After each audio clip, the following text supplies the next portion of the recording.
I'm going to talk about a lot of us on YouTube, how we like to try to protect our customer, and sometimes it's impossible. But when something needs saying, I wanted to talk about my weekend nightmare because my son brought his Nissan Rogue up, the one that we did CV axles on last fall, into the winter there. I had the car for about 2 weeks because I couldn't get parts. I could not get axle seals, and then I finally got these cheapos.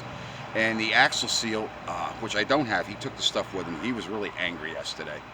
Um, a lot of stuff that goes wrong for the customer is we had to replace that dreaded passenger side axle seal, and that's this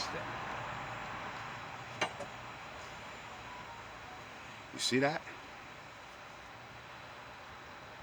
I don't have a set of cup drivers. And none of the auto parts stores, they rent tools. All they have is the inner, like for inner axle seals and stuff like that. They have those axle drivers, even Harbor Freight. Nobody had anything. And was I going to run that afternoon down to somebody that I know that does have some cup drivers, and then possibly he does not have the right size? I have a friend, he does have tools like I do, but he's one of those guys where there's always pieces and things missing. So without saying that, we drove that axle seal in with this, because my son goes to me, "God damn it, Dad, that's some real MacGyver shit with you."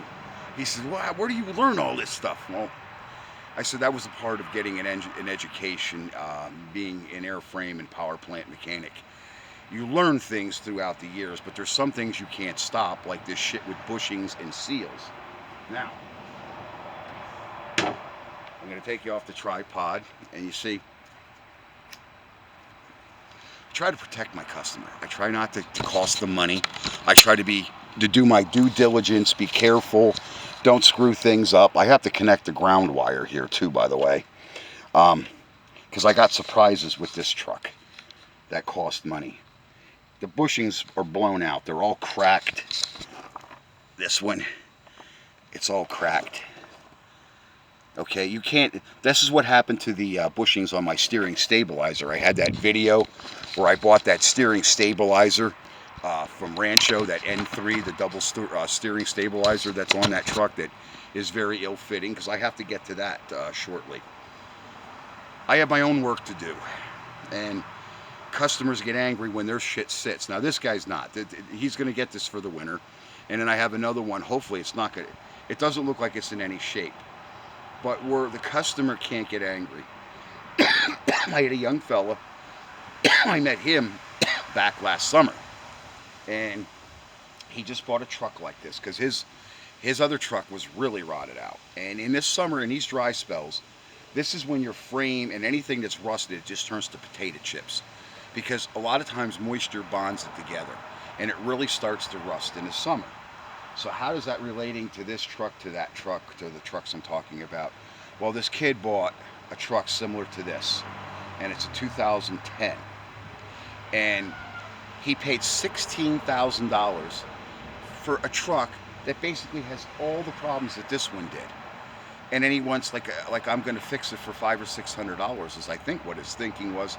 He didn't say it, but I told him, I says, "You're into $2,000 just to get another frame on it." And then I says, there's going to be labor after that. Nobody's psychic. I mean, as many as anybody has done, everything goes different sometimes, and sometimes shit goes south. Like this thing had a real surprise.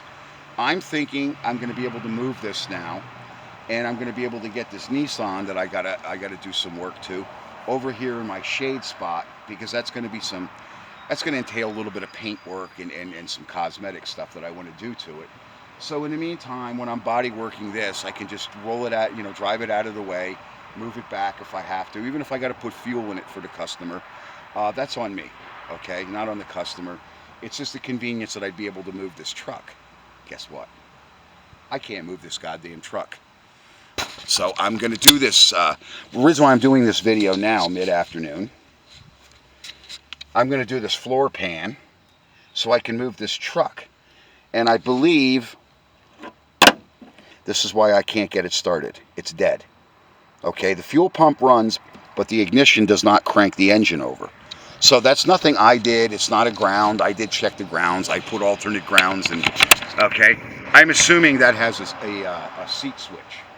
So I'm fucked. I had to disconnect, or I had to disconnect the batteries again after connecting them, in hopes that I was going to be able to move it and have my cake and eat it too.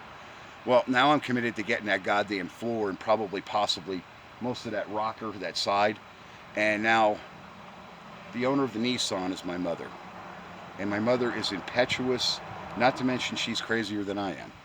Uh, Not quite as bad as Pelosi and Biden, but listen, when you go through these things and you have to tell your customer this, that, the other thing, you know, the guy is getting edgy, but he's been very, very pleasant. I mean, I think he understands. And you, in the same token, you're not out to give your customer a piece of shit, because in the end run, there's a paycheck for me, and there's bills I want to pay with that money and different things that I want to buy for myself. Because every goddamn shirt I own just about has holes all the way through it, and that's from cutting steel, getting snagged on stuff under the trucks, or when you cut stuff apart, there goes your shorts or your shirt. So there's things at the end of the year I like to buy things for myself with that paycheck that I get at the end of the year. Yet I have another one of these to do. And then, like I said, that kid came here. He's got 2 holes. He paid $16,000 for that 2010 truck. It's got 2 holes in the frame. The shock mounts are gone, the same as this one. And it's rotted all around the fuel tank. It needs fuel tank straps. God knows what else the goddamn thing needs. And then he has the cab corners and the same problems that this one does. Basically, he's got all the problems that this one does except for a few. Now, this guy's got problem with the front track bar there, bushings and stuff, and I promised him I would straighten that out. But in the end run, like I said, I pay bills and buy myself things, and maybe I want some steak or some clams or something that, you know, that's like a luxury to me that I can't normally afford. That's what I do with the paycheck, and the rest, I try to make it through the winter, because I don't work during the winter because nobody wants to hire anybody with a fucking brain around here. And that gets me to the auto parts store. I called Advanced Auto Parts. They didn't even know what the transaxle seal at the transmission, what they call the transmission transfer case, because it's an all-wheel drive Nissan. They didn't have a clue what I was talking about. We had the same problem, as I said, when I went to Lowe's. I always go to Lowe's, and I needed a handful of fittings, and they have their professional counter. I called 4 times in 1 week. Hey, are you going to get this stuff together for me? You're supposed to call me when it's ready. That's their MO. We got your order ready. I went over there. Everything was left field. I ordered steel pipe fittings for a boiler that my friend is working on. I know how to do that.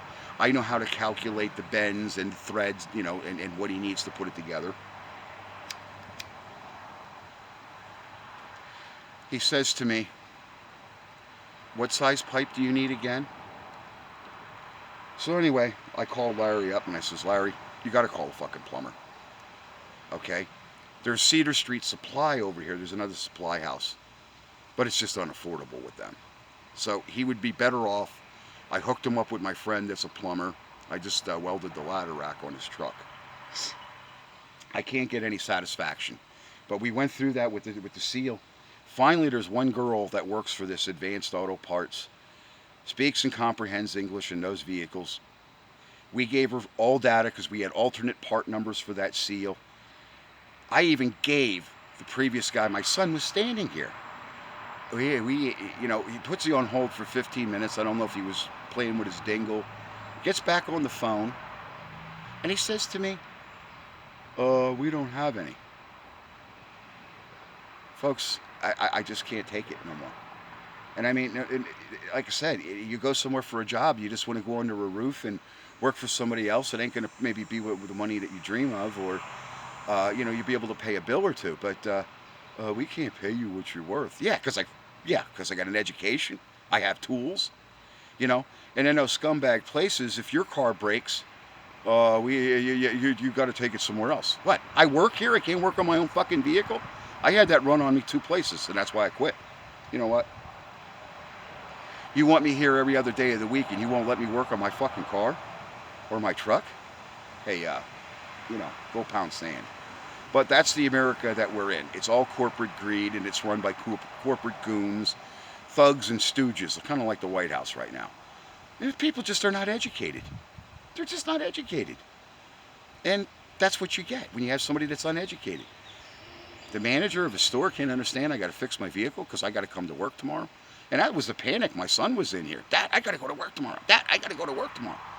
And I'm trying to say to my boy, you got to calm down. Let me think my way through it. But thank God that Marcy was over at this auto parts, the advanced auto parts, because we gave her all the alternate seal numbers that we had, and it worked. And then with a little help from MacGyver Dad, boop, that seal went right in. And my kid's going, it's in, Dad? Because no matter how we tried to position that seal in that transmission housing, it kept rocking. There was no way you were going to tap it in with a hammer or a mallet. And not to mention the exhaust is right in the way in those Nissan Rogues. So it was something that I had to make this video, and I had to say, there's no way in hell I'm out to hurt a customer, but there's times like this shit, you know, I'd like to be able to move this goddamn truck and, you know, get, you know, like I said, I want to work between these vehicles, but sometimes it's impossible. And that's why sometimes people get a black eye when you take your vehicle somewhere and they get it in the bay and it gets hung up on the lift and you get a bill. Well, those guys got to make money. They have rent to pay. They got other bills to pay. I don't have that, so I don't have to knock my customers' balls out of the box. But then again, it was a very bad inconvenience for me and a nasty surprise from Ford, because most trucks, I've driven them without a seat. I mean, I don't know when Ford started this nonsense, but then again, remember what I told you about old people and gray hair? I did one up the body shop, and that's how I know it's a seat switch. That's how I know that's why it's not going to crank over. So now I'm committed, and that's why I'm making this video, because I want to get my camera equipment out of here. I'm going to have sparks and dust and dirt flying when I cut that apart. It's going to be something. But that's what I went through, and you got to be kind of a MacGyver, okay? There's no saying you're not going to be a MacGyver, okay? Thanks for watching my videos.